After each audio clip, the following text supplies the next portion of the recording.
ओम साई राम, जय माता दी। तो मुझे एक सॉन्ग याद आया है, तिरछी टोपी वाले ओ बाबू भोले भाले। तो शिव भगवान को भोले भंडारी बोलते हैं, भोले जी।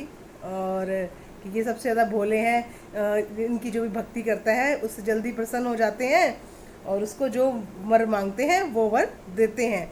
ये पहले लोग तपस्या किया करते थे, आजकल तो तपस्या करना बहुत कठिन है, क्योंकि सबको ये इस जीवन में अपने जीविका चलाने के लिए बहुत कुछ करना पड़ता है। जो हम डेली रूटीन अपने बच्चों के लिए काम करें वही हमारी कर्म और वही हमारी पूजा है। तपस्या पहले हुआ करती थी, तपस्या का भी टाइम आता है।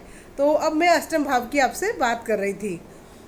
तो जब भी हम किसी की कुंडली में शादी विवाह जब विवाह करें या कुछ कुंडली देखें तो ये जरूर देखें दोनों बच्चों की कुंडलियों में, लड़का और लड़की की, कि अष्टम की दशा तो नहीं है।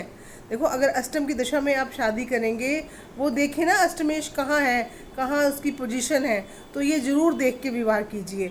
तो इन सभी स्थितियों का सभी का बड़ा ही महत्वपूर्ण इम्पोर्टेंस है, क्योंकि दशा, एक की दशा अच्छी चल रही है, एक की दशा अच्छी नहीं चल रही, तो उससे भी जीवन की जो पटरी पे गाड़ी चलती है वो भी डगमगा जाती है। तो इसलिए जीवन में सभी चीज़ों को करने के लिए अष्टमेश की दशा जरूर देखनी है, कि शादी के वक्त में अष्टम की दशा ना चल रही हो। लेकिन जो होनी तो होके रहती है, जो होना है वो लिखा हुआ पहले से वो हो जाता है। लेकिन फिर भी अगर जब अच्छा होना होता है तो हम जरूर कुंडली और इन चीज़ों पर जरूर विचार करते हैं।